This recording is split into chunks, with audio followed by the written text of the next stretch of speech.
నమస్తే, నేను ఆర్జే నాని. ఈరోజు మనతో పాటు ఉన్నారు high court senior advocate Kalanidhi Sanjeev Kumar గారు.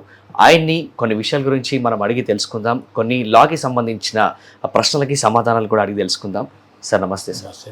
సార్ ఇప్పుడు జరుగుతున్న కొన్ని ఇష్యూస్ గురించి మనం మాట్లాడుకోవాల్సిన అవసరం ఖచ్చితంగా ఉంది. దాంట్లో ఏంటంటే గత కొద్ది రోజుల నుంచి బాగా వినిపిస్తుంది ఏంటంటే ఈ వారసత్వాల నుంచి వస్తున్న కొన్ని ఆస్తులు వాటిని అమ్మాయిలకు కూడా సమంగా పంచాలి, మాకు కూడా వాటా ఉందని చెప్పేసి కొంతమంది ఈ మధ్య కాలంలో దీని మీద వాయిస్ రేజ్ చేస్తున్నారు. అసలు నిజంగా ఇప్పుడు అమ్మాయిలకి అంత తీసుకునేంత అర్హత ఉందా సార్? ఇప్పుడు నేను ఈ మధ్య యూట్యూబ్లో ఒకటి చెప్పాను. నేను ఈ రెండు రకాలు, దీంట్లో వారసత్వాల్లో రెండు రకాలు, ancestral property, self account property అని చెప్పాను నేను.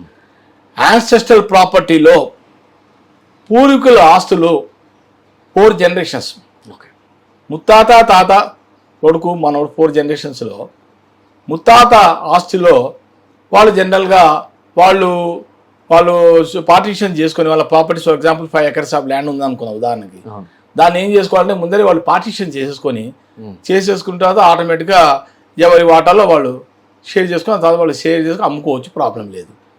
ఆ తర్వాత ఏమైందంటే కొంతమంది జాయింట్లోనే ఉంటారు, షేర్ పార్టీషన్ చేయకుండానే ఇంకా కొంతగా స్థిరంగా ఉన్న వాళ్ళు ఉన్నారు. ఎందుకు ఇప్పుడు అమ్ముకోవడం, ఎందుకు తాతల ఆస్తి గుర్తుగా కొంచెం మెమరీగా ఉంటుంది తాత ఆస్తి అని చెప్పి అలాంటి వాళ్ళు కూడా ఉన్నారు. కొంతమంది వెంటనే దాన్ని పార్టీషన్ చేసుకుని అమ్మేసుకునే వాళ్ళు ఉన్నారు. ఇప్పుడు ఏమైందంటే ఒక జాయింట్ ఫ్యామిలీలో నుంచి వాళ్ళు ఇద్దరు కొడుకులు, ఒక అమ్మాయి అనుకుందాం ఉదాహరణకి. కొడుకులకి ప్రాపర్టీస్లో వారు జాయింట్లో ఉండగానే అమ్మాయికి వివాహం అయిపోయింది అనుకుందాం. అమ్మాయికి వివాహం అయిపోయిన తర్వాత అమ్మాయికి పెళ్ళప్పుడు అన్ని కూడా డౌరీలు ఇవ్వటంలు, స్త్రీధనం అని చెప్పి పసుపు కుంకుమ కింద వాళ్ళు జనరల్గా తండ్రి వాళ్ళు ఇస్తారు కదా, అమ్మాయికి యువసన్ని ఇచ్చేసిన తర్వాత సరే అమ్మాయి వెళ్ళిపోతుంది, వేరే ఇంటికి వెళ్ళిపోతుంది. ఇప్పుడు ఏమైపోయిందంటే కొత్తగా ఒక ఏదైనా సరే ప్రాపర్టీలో కనుక అమ్మాయి అయినా సరే ఒకవేళ వాళ్ళ ప్రాపర్టీస్లో ఏమైనా క్లెయిమ్ చేసుకోవాలనుకోండి, క్లెయిమ్ చేసుకోవాలంటే అది 12 సంవత్సరాల లోపలే క్లెయిమ్ చేసుకోవాలి. ఓకే, అర్థమైందా? According to section 65, article 65 of sub class 1 ప్రకారంగా లిమిటేషన్ యాక్ట్ 1963 ప్రకారముగా ఎవరైనా సరే అమ్మాయిలైనా సరే ఆస్తిలో మీకు వాటాలు కావాలంటే మీరు ముందుగానే 12 సంవత్సరాల లోపల మీరు క్లెయిమ్ చేసుకోండి మీకు వాటాల. అంతేగాని ఇప్పుడు ఏంటంటే Hindu succession act amendment act 2005లో ఏంటంటే కోపార్సనస్ అబ్బాయిలకైనా సరే అమ్మాయిలకైనా వాటాలు ఇవ్వాలని చెప్పి కొత్తగా కేంద్ర ప్రభుత్వం చట్టం తీసుకొచ్చింది. ఇప్పుడు ఏంటంటే మొన్ననే ఇంతకు ముందర ఏంటంటే బిఫోర్ ఫాదర్ డెత్ అవ్వక ముందరే ప్రాపర్టీస్లో అందరికీ అమ్మాయిలు కూడా వాటాలు ఇచ్చేవాళ్ళు. ఇప్పుడు ఏమైపోయిందంటే కోపార్సన్స్ అమ్మాయిలకు కూడా వాటాలు ఇవ్వమని చెప్పి క్లారిటీగా మన సుప్రీంకోర్టు జడ్జిమెంట్ ఒకటి వచ్చింది. ఆ జడ్జిమెంట్లో లేటెస్ట్ జడ్జిమెంట్లో 2020లో జడ్జిమెంట్ వచ్చింది.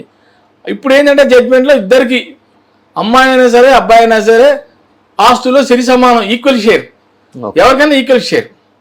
అర్థమైందా? ఇప్పుడు యాన్సెస్ట్రల్ ప్రాపర్టీలో మురుగున ఒక 4 కొడుకులు ఉన్నారనుకుందాం. 4 కొడుకులలో 4కు 4 ఎకరాల భూమి అని ఉందనుకుందాం ఉదాహరణకి. ఎవరి భూమి వాళ్ళు షేర్ చేసుకొని ఈక్వల్గా డివైడ్ చేసేసుకోవాలి. అర్థమైందా? కొంతమంది ఏం చేస్తారంటే 4 ఎకరాల భూమిలో 3 రెడీ అవుతారు అమ్మడానికి, ఒకడు అడ్డుపడతారు. అప్పుడు ఏమవుతుంది, ఎవరైతే అడ్డుపడతాడో వాడు ఇమీడియట్లీ వీళ్ళ మీద లీగల్ నోటీస్ ఇచ్చేయచ్చు.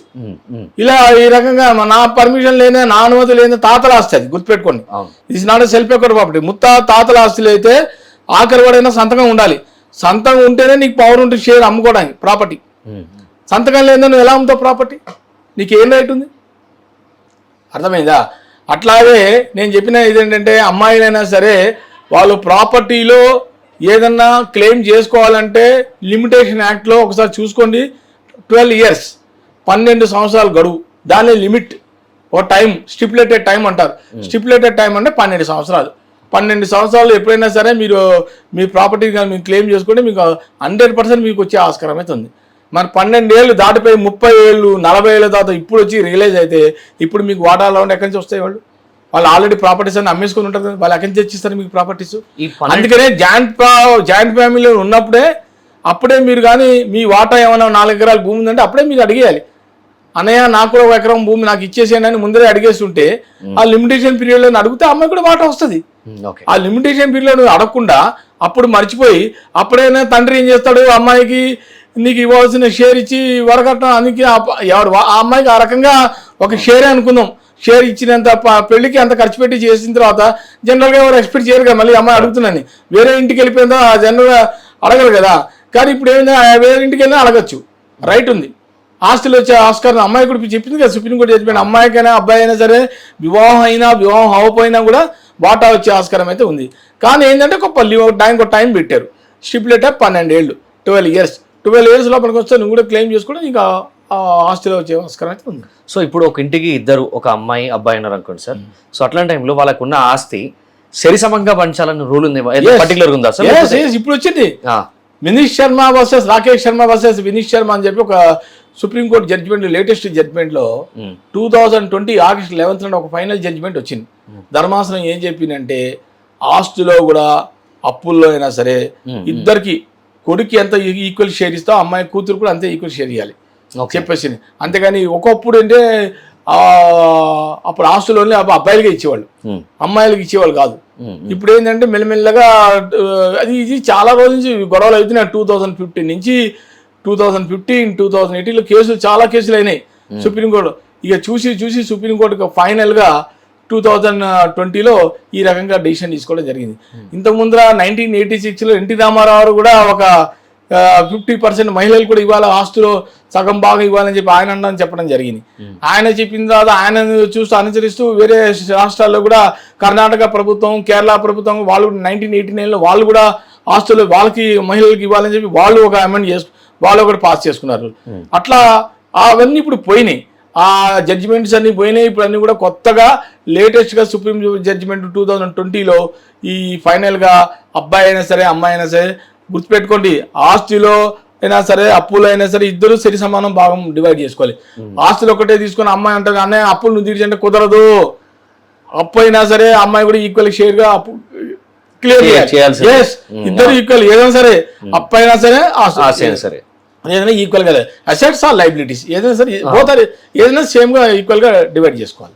సో మరి ఇదే విధంగా ఇప్పుడు ఇట్లా చూస్తూ ఉంటే మరి ఇప్పుడు ఇంకొక దీంట్లో డిసడ్వాంటేజ్ ఒకటి ఉందని నాకు అనిపించింది సార్. ఏంటంటే ఇప్పుడు అమ్మాయి అత్తవారింటికి వెళ్ళిపోయింది, సో వాళ్ళ ఇంట్లో మరి మీ ఇంట్లో నుంచి ఆస్తి తీసుకురాపో అని చెప్పేసి కూడా అత్తవారింటి నుంచి కూడా కొంచెం ఎక్కడో ఒక చిన్న ఇక్కడ లేదు. అదే చెప్తున్నా, ఆస్తులో ఫ్యామిలీ మెంబర్స్ కు ఆల్ ఆర్ ఈక్వల్. ఓకే, అబ్బాయి అయినా అమ్మాయి అయినా అందరికి షేర్ ఇవ్వాల్సిందే. సుప్రీంకోర్టు జడ్జిమెంట్ క్లియర్ గా చెప్పింది. ఓకే, అంతే తప్ప ఇవ్వకూడదని ఎక్కడైనా లేదు. కాకపోతే ఈ లిమిటేషన్ యాక్ట్ అని కూడా కొత్త 1963 యాక్ట్లో ఏం చెప్తానంటే ఆర్టికల్ 65 subclass 1(c)లో 12 సంవత్సరాల లోపలే ఎవరైనా క్లెయిమ్ చేసుకోండి క్లెయిమ్ చేసుకోండి, క్లియర్ కట్ గా చెప్పింది. వీళ్ళు వివాహం మరి ఎప్పుడైందో అది లెక్క 40 ఏళ్ళ తర్వాత ఇప్పుడు వచ్చి క్లెయిమ్ చేస్తా అంటే రాదు, నాట్ పాసిబుల్. సో అదేదైనా ఉంటే జాయింట్ ఫ్యామిలీలో ఉన్నప్పుడు అప్పుడు ఇవ్వకపోతే అప్పుడు క్లెయిమ్ అడిగితే వచ్చే ఆస్కారం అయితే ఉంది. ఉంటే కాక ప్రాపర్టీస్ ఉంటే, మరి ప్రాపర్టీస్ ఉన్నాయా లేదా వాళ్ళు అమ్మేసుకున్నారా లేదా అని వాళ్ళే చెప్పాలి, డిసైడ్ చేయాల్సింది వాళ్ళే. వాళ్ళు డిసైడ్. కానీ దీంట్లో ఏంటంటే అది వాళ్ళ వంశపారపర్యంగా వస్తున్న ఆస్తి మీద మాత్రం వీళ్ళకి ఒక్క వాటా కావాలంతే. అంతే. అదే మీరు సెల్ఫ్ ఎకౌంట్ ప్రాపర్టీ తీసుకున్నారు అనుకోండి, తండ్రి స్వరాజు ఆయన సంపాదించిన ఆస్తి, ఆయన సంపాదించిన ఆస్తిలో నానా నాకు వాటా ఇవని అడిగే హక్కు కూతురుకు లేదు, కొడుకు లేదు. ఆయన సొంతంగా సంపాదించుకున్నాడు, ఎవరికి ఇష్టమైతే ఆయనకి ఇస్తాడు. Okay okay. ఇప్పుడు ఎగ్జాంపుల్ జనరల్ గా తండ్రి దగ్గర ఉండేది ఆఖరి వరకు ఉండే చివరికి చూసి కొడుకే చూస్తాడు. కొడుకు చూసినా కూడా ఒకవేళ కొడుకు కన్నా కూతురే బాగా చూస్తే కూతురు ఇంట్లోంచి పెళ్ళైపోయి వెళ్ళిపోతుంది. ఆయన కొడుకు పట్టించుకోడు, కోడలు పట్టించుకోదు.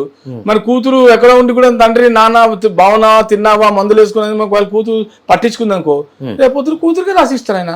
అదే నాన్న నువ్వు కొడుకు కదా నాకు ఇవ్వాలి, నాకు ఇవ్వకుండా చెల్లెకి ఇచ్చేదండి అని అన్నాడనుకో, రైట్ లేదు. అదే సెల్ఫ్ ఎకౌంట్ ప్రాపర్టీకి యాన్సిడెంట్ ప్రాపర్టీ తేడా.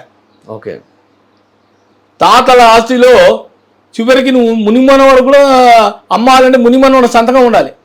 మునిమన సంతకం లేదు ప్రాపర్టీ అది కన్సర్న్ ఉండాలి వాడిది.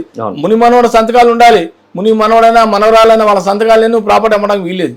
అది పూర్వీకుల ఆస్తి అయితే కానీ సెల్ఫ్ ఎకౌంట్ ప్రాపర్టీ అలా అక్కర్లే. ఆయన ఆస్తి ఆయన సంతకం సంపాదించాడు, ఆ ఇష్టం ఎవరికి ఇవ్వాలంటే వాడిని ఇస్తాడు.